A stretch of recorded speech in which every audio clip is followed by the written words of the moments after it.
Well, hello, hello. You are listening to the No Brainers Empowering Possibilities Show. These are dialogues of encouragement with fresh perspective, invitations to ahas, a tiny bit of science, a dash of behavioral psychology, and a whole lot of creative fun. So if leveling up is on your radar, my friend, you are at the right show. I'm Roseanne Marsh. I'm the author of the Teen and Parent Empowerment Curriculum, Level Up, and you are listening to episode number 9, Where Did My Day Go? Tells of time snatchers and how to snatch your day back. When was the last time that you heard yourself say, where did my day go? Holy cow, I had so much to do, and yet I didn't get a single thing done. How many of you can join me in saying that we are busy, busy, busy, on the go, never a dull moment, occupied with one thing or another, yet at the end of the day, many times the priorities that we've set weren't even accomplished, or we didn't get as much done as we thought we would. In today's episode, we're going to talk about some of the strategies that the world's most wealthy and successful entrepreneurs use to snatch back their time. With a fresh new year, and yes, new focuses and targets that we've set out there for us, I'm surprised that my best laid plans are already being derailed on a fairly often basis. And trust me, as I consider the topics that are relevant to our lives here and now, this is my hiccup that is staring me in the face and begging me to revisit the skills that I know, but maybe aren't implementing on a consistent basis. These are skills that can turn the boat around, or should I say, they can literally save the day. So sometimes it's easier to see what something is or what a productive day is when we see what a productive day is not. So I want to read you a little story that I'm reminded of this morning that is in the Level Up curriculum, and it's called The Story of the Farmer. See if you can relate to some of this. The farmer woke bright and early before the rooster had even crowed. Life on the farm demanded an early start to take care of all the animals, the crops, and the maintenance. There were no days off on the farm. He yawned and he pulled on his overalls and he headed towards the kitchen. His sweet wife had warm biscuits baking in the oven, and he kissed her good morning. He grabbed a couple cookies from yesterday's Sunday feast and said he'd better get going.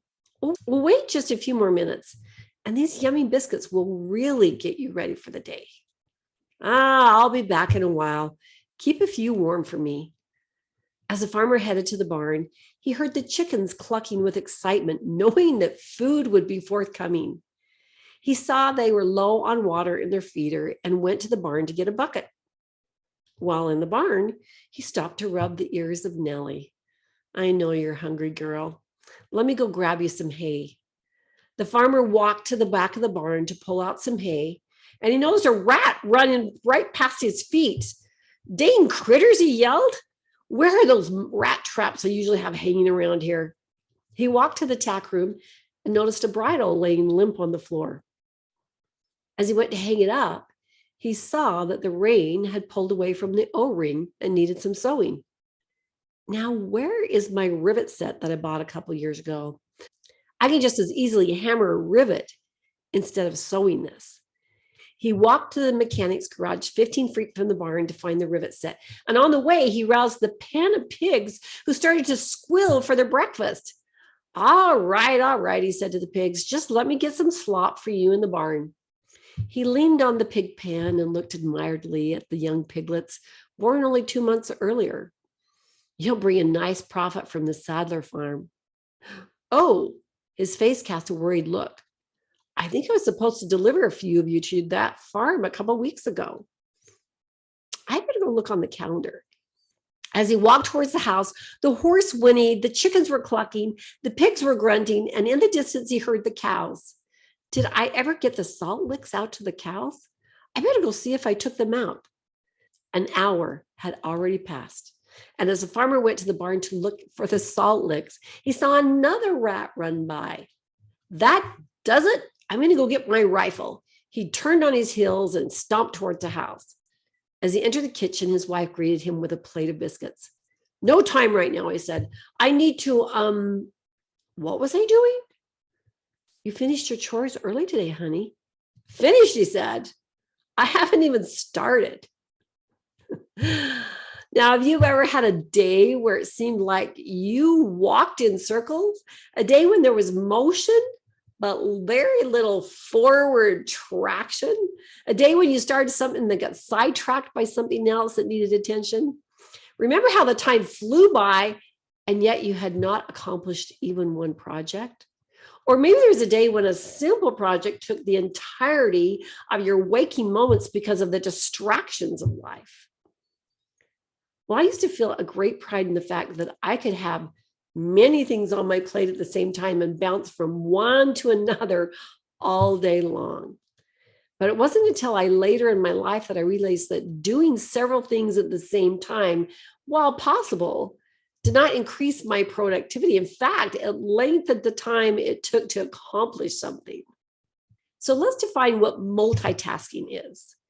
It is whenever you're doing several tasks at a given time, such as talking on a phone while watching a movie, or eating while you're walking, or sending text messages during a meeting, or listening to music while you're studying. And there are so many other things that could go underneath multitasking. There are lots of things we do simultaneously. Multitasking demonstrates a flexibility.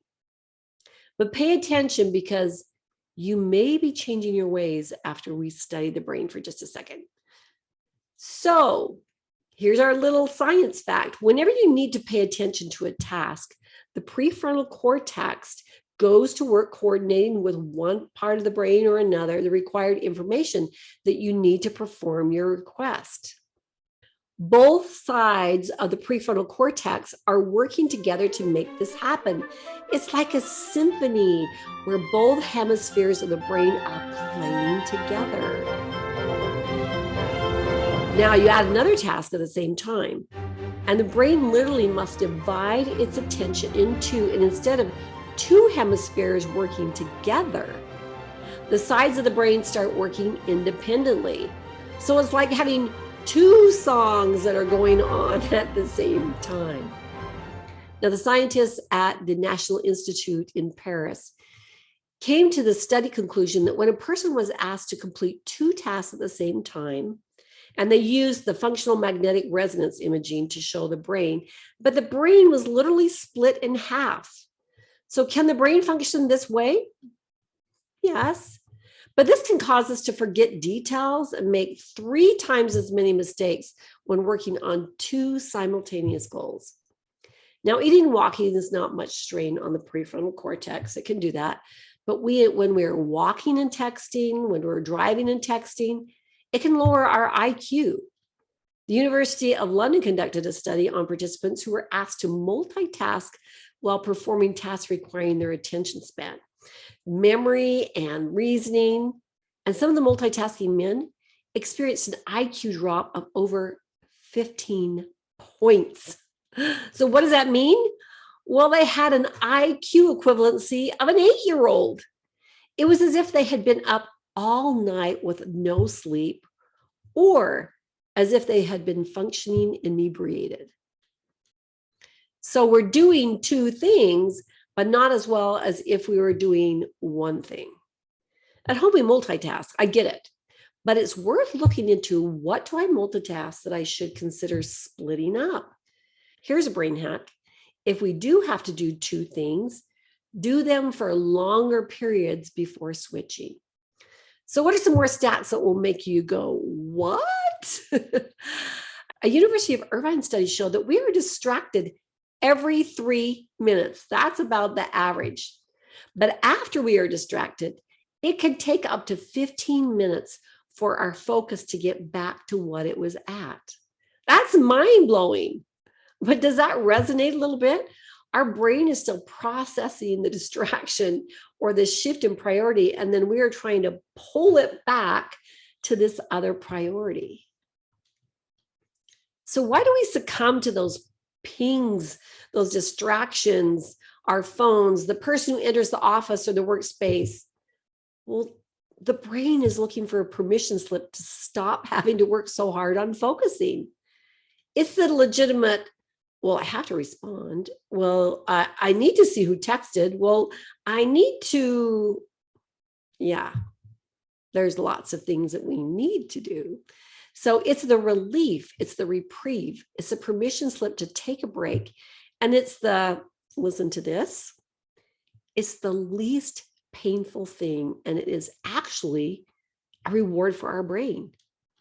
What? Yeah, we are dopamine junkies from all the pings and the dings and the notifications that are sent out on our phones. We have become a culture of Pavlov's dogs salivating every time we hear a bell. And now don't get offended here.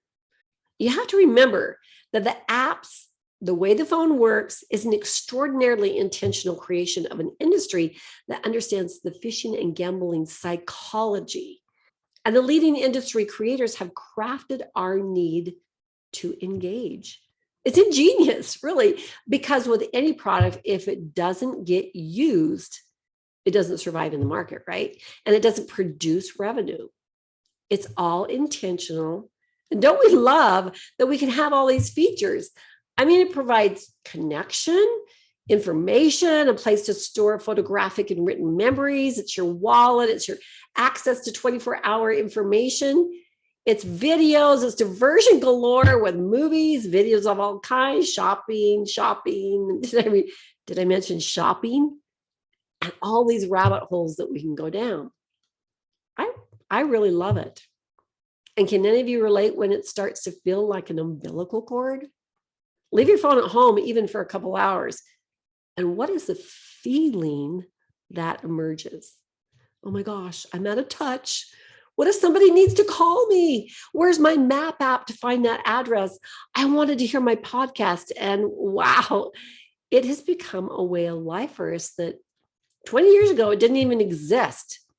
It used to be that if someone wanted to reach you, they actually came to your home and knocked on the door, or they called on a phone and there may have been an answering machine that took the message and you checked it way later when you came home from work. Now people can access us nonstop, and it's as if we've allowed 20 doors to be right there to open at any time and reach out and touch us. And that happens if we own a computer, a laptop, a tablet, or a phone. Now, these are not words to condemn. These are words of recognition, because I have realized that if I watch one reel on my phone, it leads to 50 and an hour goes by. An hour of my time watching very entertaining and sometimes very informative information. But what could I have done in that hour? There may be an appropriate time for reels if it's scheduled in, but man, it's a distraction for me that it's very easy for me to fall into.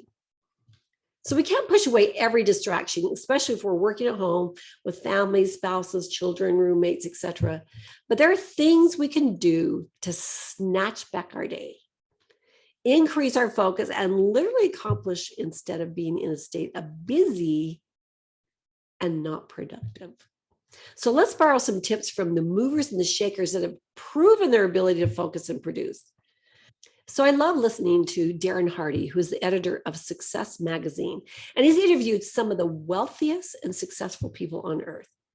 What surprised him as he interviewed these legends is that their success was based less on what they do and more on what they don't do. Warren Buffett, one of the most savvy financial investors in the world, said, for every 100 opportunities that are brought to me, I say no 99 times. The difference between successful people and very successful people is that they say no more times so that they have time to do what really matters. His master skill of success is the skill of saying no.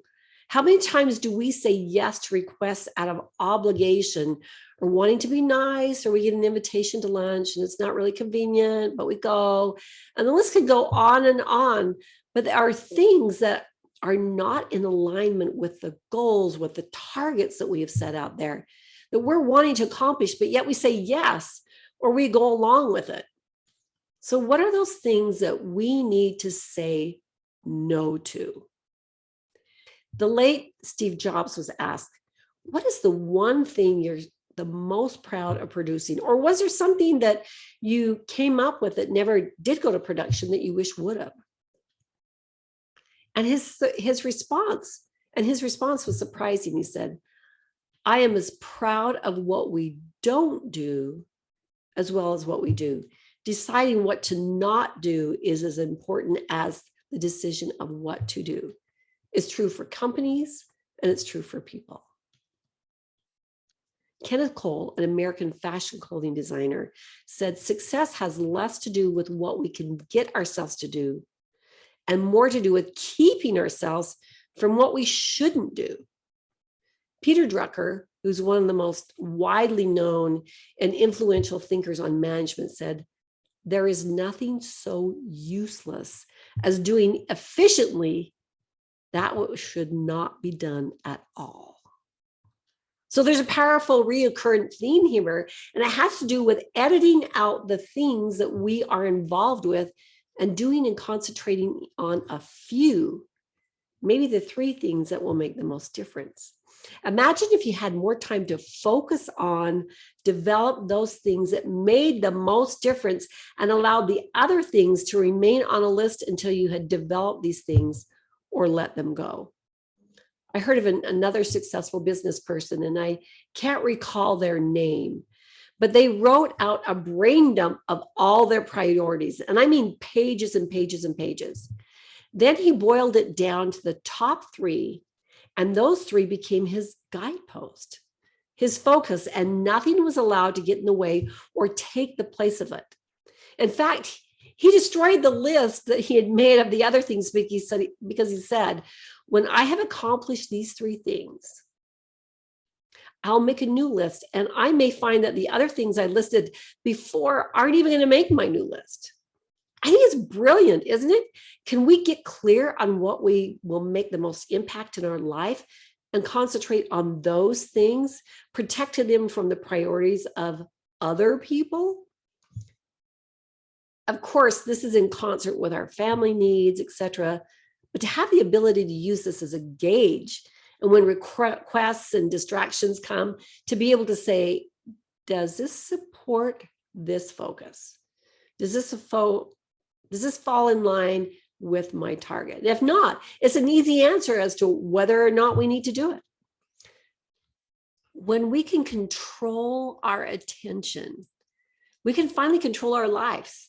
When we can master focus, we can take back our day and accomplish more with less time. And then we have free time to be able to spend it with our family and doing those amazing things we do if we can focus, filter, and block. So I wanted to have some invitations and some reminders for us of some things that we can do to be able to slay those time snatchers and increase our productivity.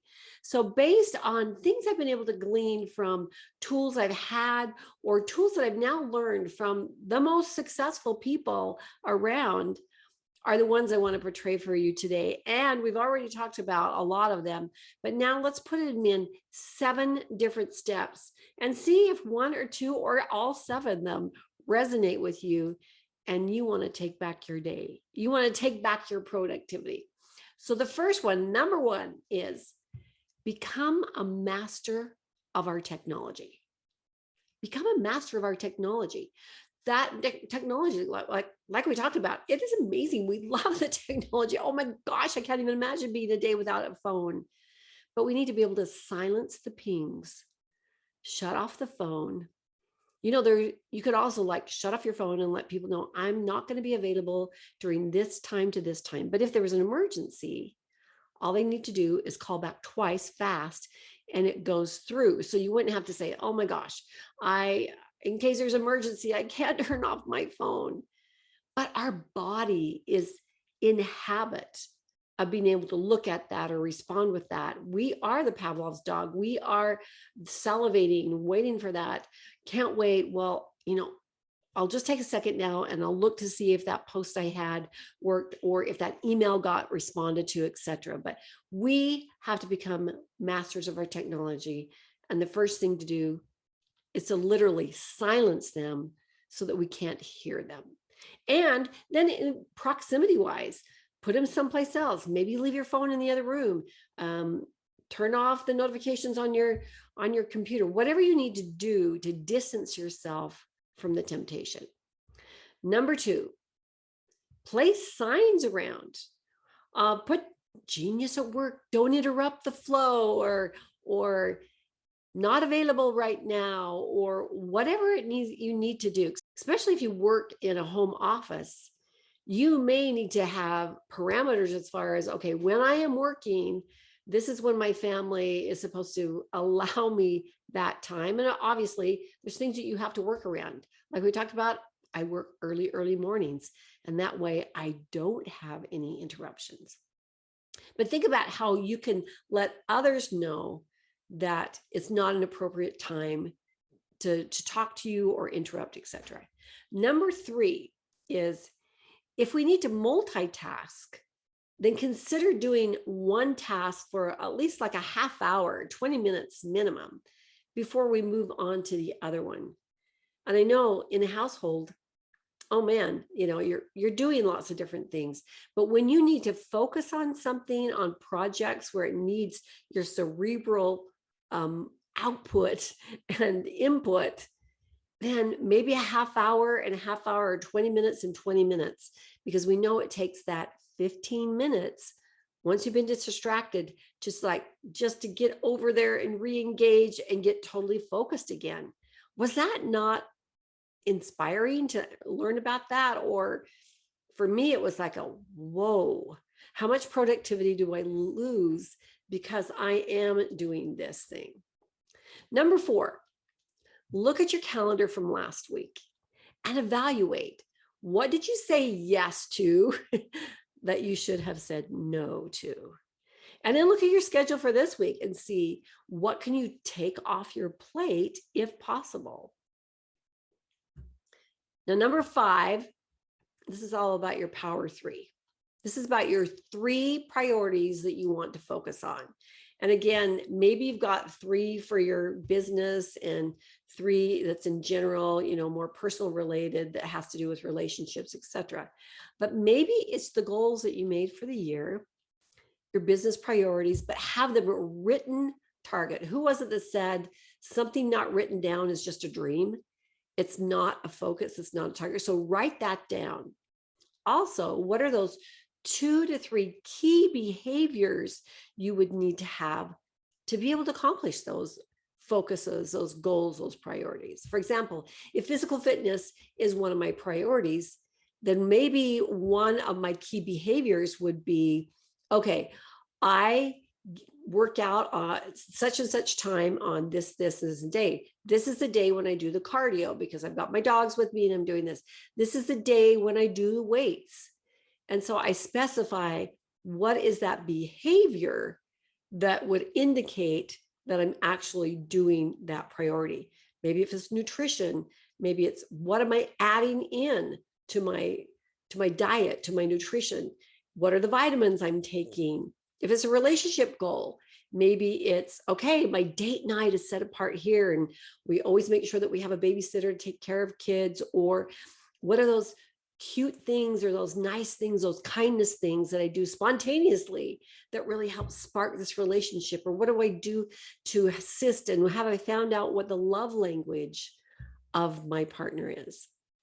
So think of your top 3 priorities, and then what are those 2 to 3 key behaviors that you need for each one of those goals.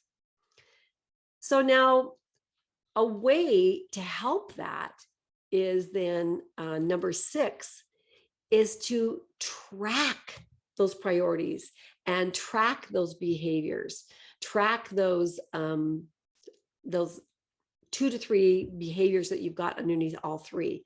My favorite way to do that is a habit tracker.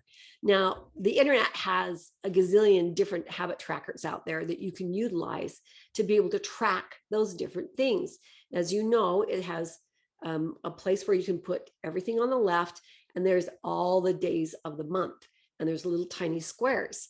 Well, then you would write down your priority, and then what are those 2 to 3 behaviors under that? So each day you have a chance to go through and make a check.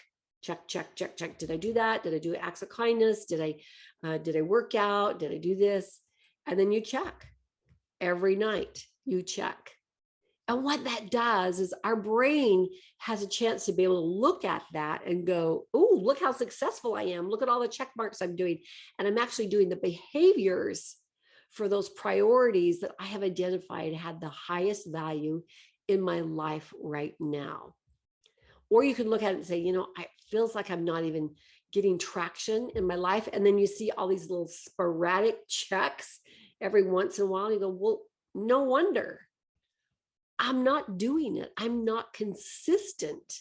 And as we know, the consistency, even if you break that down, like maybe my goal was, oh, I was supposed to, do cardio for a half hour today and I didn't have time, but maybe it's, I did it for 5 minutes though. I did it for 5 minutes. Not breaking that consistency sometimes is more important than, more powerful than skipping. Even that 5 minutes is more powerful than, oh, I skipped it. I'll do a few more, twice as much tomorrow. The brain works with patterns and consistency. When we have repetition, we get better at things. And then when we add emotion on that, it's even more powerful. So if you haven't used a habit tracker before, I highly recommend it. It's actually pretty fun when you make one. It's a great accountability and training tool. Now, this last one, number 7, oh my goodness, this is the big, powerful one. Okay, number 7 is the big, powerful one. Our ability to focus for longer periods of times is at the core of getting something done. If it's something that you're supposed to be getting done, remember, you have to clarify that. But we need to teach our brain how to focus more by doing the following exercise. And if we can learn how to focus, we can have quantum movement in the priorities of our life. Oh my gosh, we can do amazing things.